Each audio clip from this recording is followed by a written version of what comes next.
In Naples there's a very ancient tradition named la smorfia, literally translated the grimace. The grimace is based on the superstitious belief that dreams can suggest lucky lottery numbers.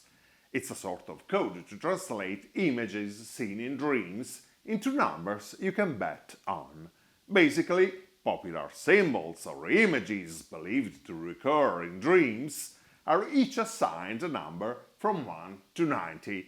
For instance, if you dream of a squid on your guitar, you should hurry to bet on the number 67. Number 47 corresponds to the dead man, I'm sure many didn't know. I suggest we start working on a grimace for guitarists. Let me know your thoughts in the comments below. I'll start with number 76. While in the Napolitan grimace this number corresponds to the fountain, I suggest that in our case it should be the compression. In fact, I have here the pedal 76, a brand new compressor from Warm Audio. We're just about to explore this pedal and find out why the number 76 is commonly associated to compression. Additionally, whether you play guitar, bass or other instruments, this is a great chance to deepen our understanding of compression and to shed some light on some obscure points.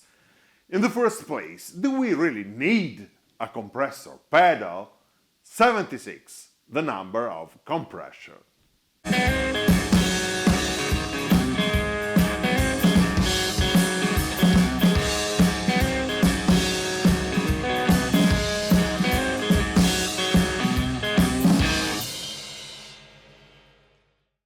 Do you love vintage and vintage-inspired instruments?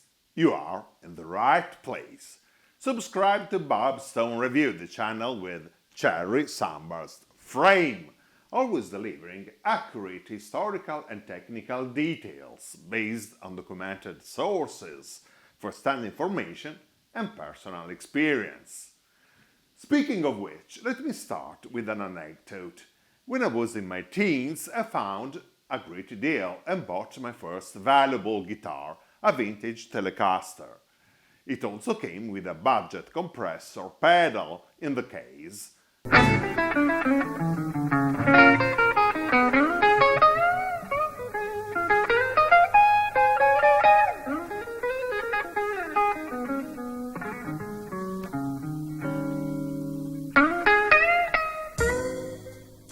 Now, what I had always admired in great blues players like B.B. King is their incredible expressiveness and dynamic touch. With unrivaled mastery, the great bluesmen could make their guitar moan softly or scream in your face all within the same lick or phrase. While I was putting all my effort into uncovering the secrets of this magic, my compression pedal seemed designed to leveling off or even flattening any playing dynamics. I decided that compressors didn't work for me and eventually sold the pedal. Many years later, it's finally time to look at compression from a more mature perspective. Compression pedals are indeed intended at reducing the dynamic range of our performance. But what do they offer in return?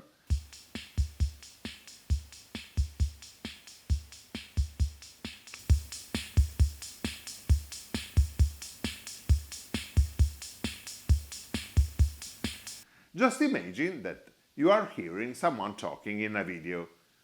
Big stretch of imagination. If my voice would lack intonation and dynamics, you would have a very short curve of attention. You would soon get bored and quickly switch to another video. On the other hand, if I alternated sudden loud screams with very audible whispers, you'd feel uncomfortable and annoyed, and again you would switch to the next video in no time. So, what a compressor should offer is reducing the dynamics of my voice within your listening comfort zone, while respecting the intended fluctuations in the level of my voice. The same happens with our guitar phrasing.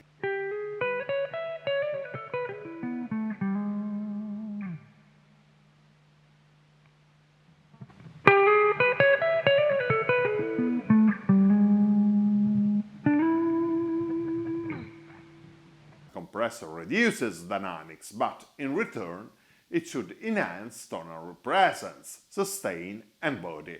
This would make compressor pedals a must-have for everyone. Yet we must recognize that they are not really popular among players. Why is that? The reason is that good tube amplifiers already naturally introduce a certain amount of compression. The amount of compression is proportional to the volume level. The louder the volume, the more compressed is your tone. Compression typically reaches ideal level at the so-called blossom point, when your amp sounds full-bodied and rich of harmonic content before breaking up into saturation. Blossom point doesn't come at bedroom volume levels. It's one of the main reasons guitar players often clash with the rest of the band regarding their amp's volume. Boost, overdrive and distortion pedals introduce more compression. Modulation effects often complicate things further, so guitar compressors are even less popular in pedal boards. On the other hand, compression is considered a necessary step in studio recordings, as pioneered by Bill Putnam. This American producer is regarded as the father of modern studio recording techniques. He also designed and built groundbreaking studio equipment.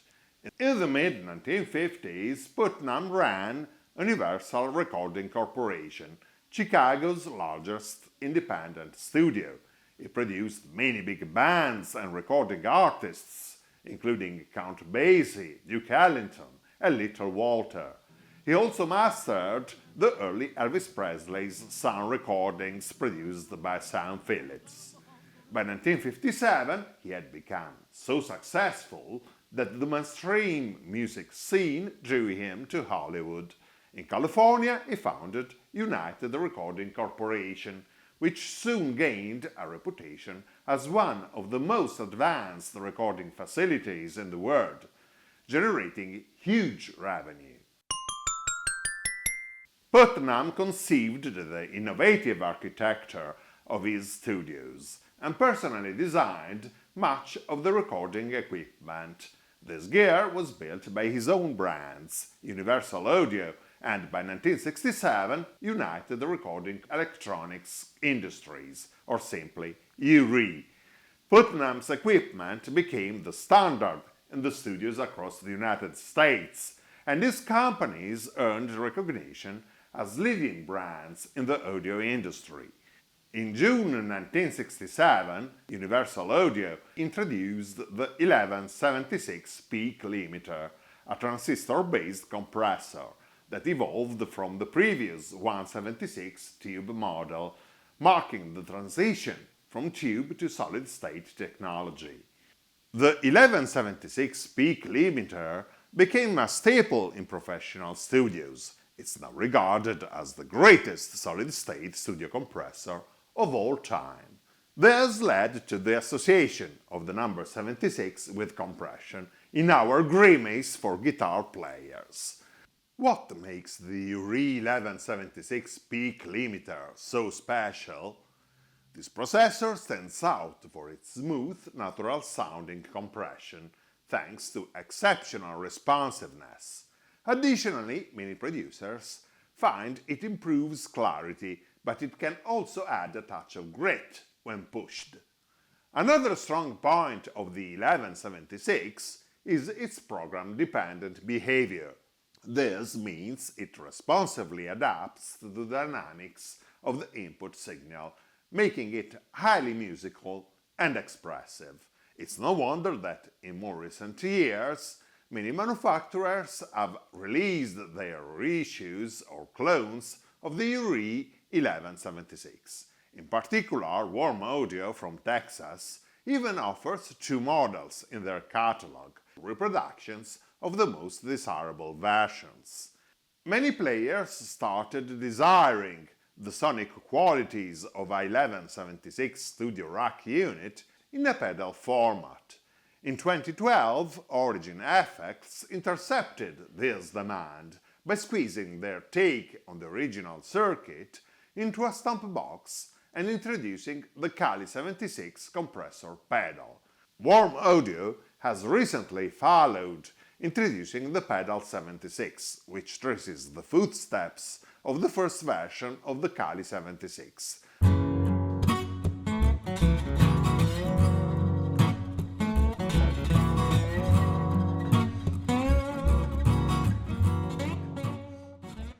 In their mission statement, Warm Audio emphasized that a well-built piece of analog hardware still delivers unrivaled articulation and depth of tone, which makes me warm up to Warm Audio.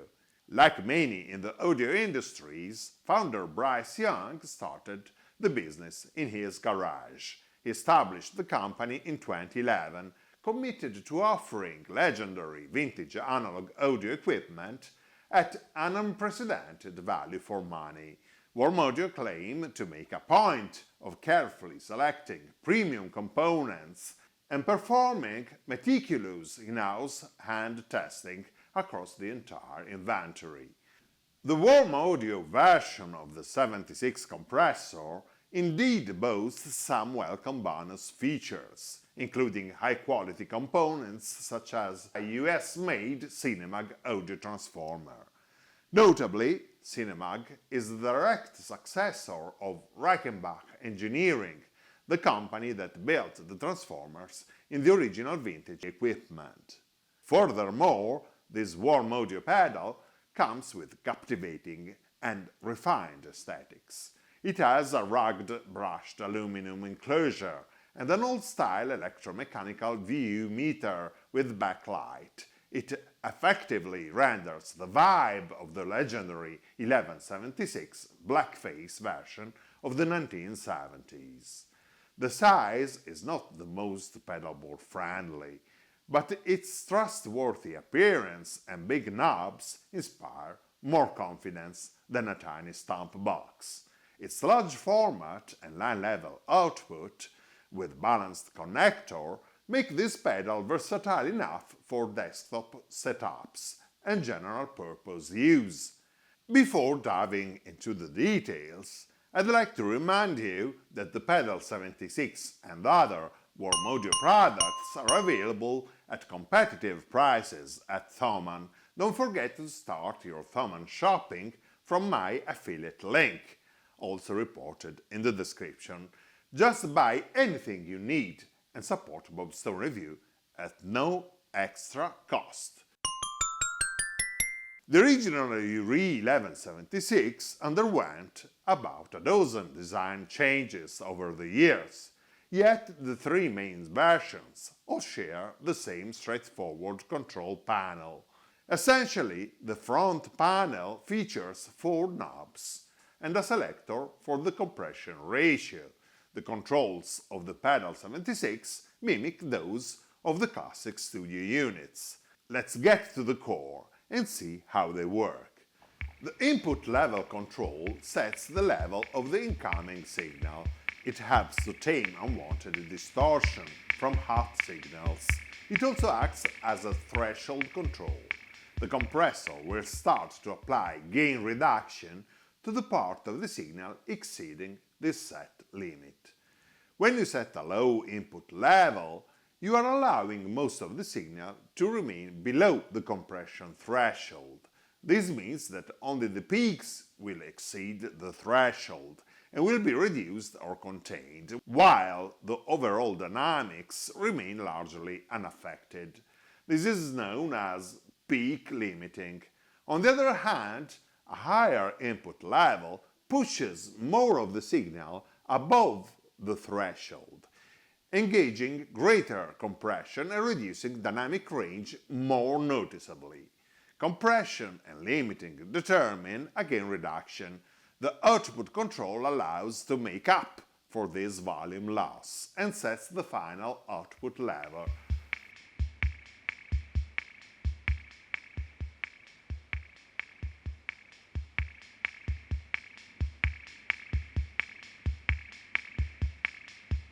Bear in mind that this make-up gain or output compensation will inevitably increase unwanted background noise or noise floor.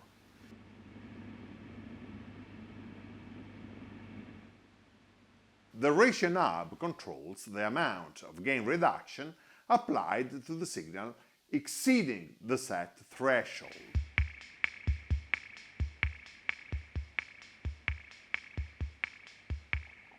For instance, 8:1 compression ratio means that for every 8 decibels exceeding the threshold, only 1 decibel is allowed through. Therefore, the loud peaks are squeezed into a narrow dynamic range. In handsets at a lower ratio, you have more headroom, peaks are gently reduced, and most of the natural dynamics of the performance is preserved. On the other hand, at higher ratio settings, you squeeze down a wider range of the signal and you get a pronounced leveling effect, with reduced headroom and peaks under tight control. The VU meter indicates the level of gain reduction applied. Its sensitivity can be adjusted with a trimmer on the back. The attack time sets the reaction time of the compressor to the input sound, which is the time a compressor takes to kick in. A fast attack smooths out the initial short duration peak of a note, known as transient. A slower attack time leaves a more natural attack of the notes, giving a punchier sound.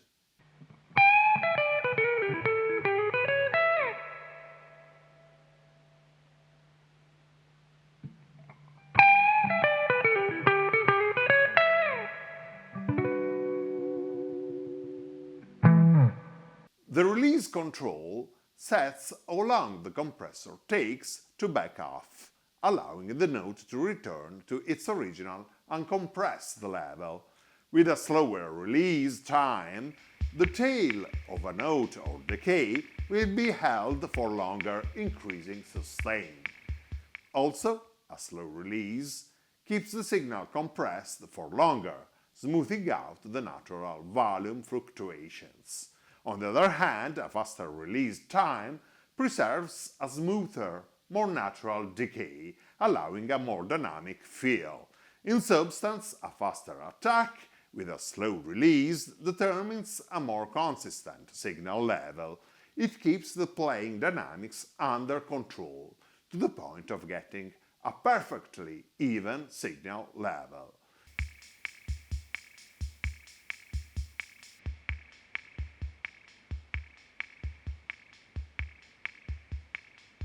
By contrast, a slower attack with a faster release time leaves a more natural feel and more lively and breathing dynamics.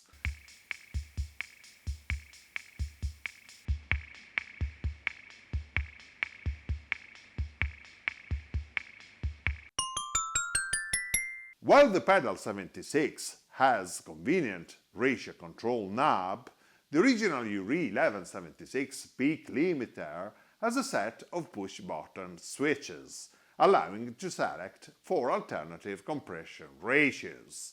British producers used to push the 1176 beyond its intended use. While the ratio buttons were meant to be pressed one at a time, they forced all 4 in together. This all buttons mode produced harmonic distortion perfect for guitars. Jimmy Page famously used this trick on Black Dog from Led Zeppelin's 4th album. He recorded with a pair of 1176 compressors, one of which set to all buttons mode, straight into the mixing desk without amplifiers. The pedal 76 features a drive switch that can be set to high gain mode to achieve a similar effect, particularly appreciable on the balanced output. On the back of the pedal, a slide switch allows to choose between true or buffered bypass. Next, we find another bonus feature of this pedal, a DI section with a dedicated balanced output for proper connection to a mixing desk or recording interface. A pad toggle switch lets you select between line level and mic level impedance. There is also a ground lift switch. The balanced output is not intended to be connected to guitar amplifiers and should be used only with a balanced TRS jack cable.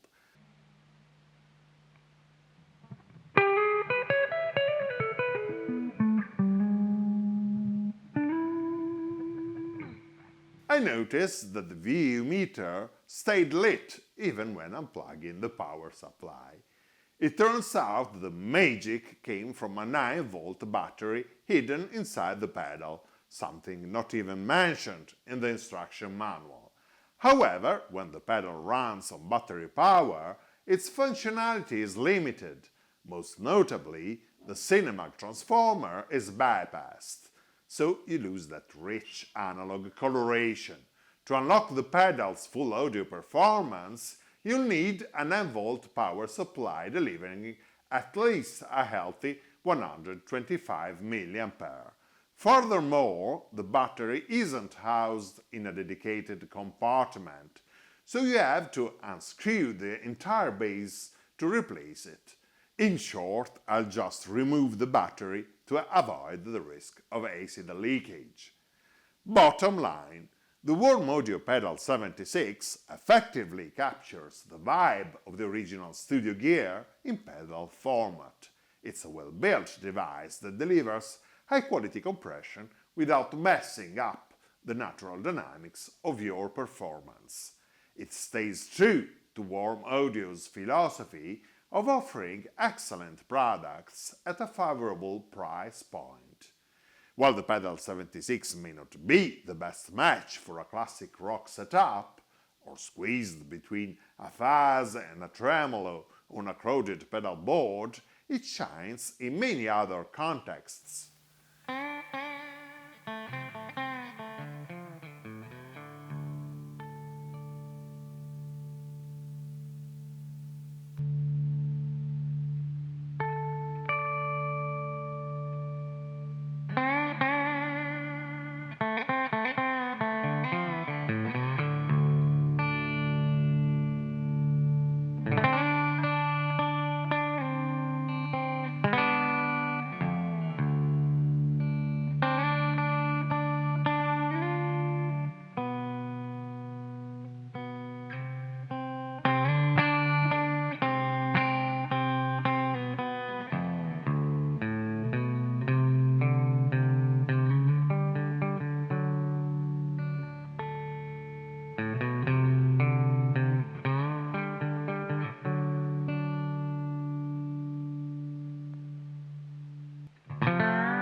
With acoustic or semi-acoustic guitars, it brings an addictive improvement in touch sensitivity, sustain, and tonal response, so much so that once it's on, it's hard to go back.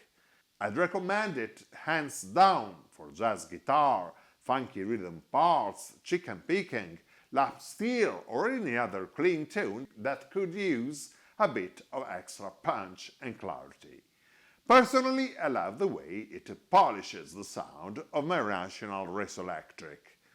As I mentioned, I also find it versatile enough to use as an outboard effect in different environments and with a wide range of instruments. It's a clear upgrade for bass, analog drum machines, or keys.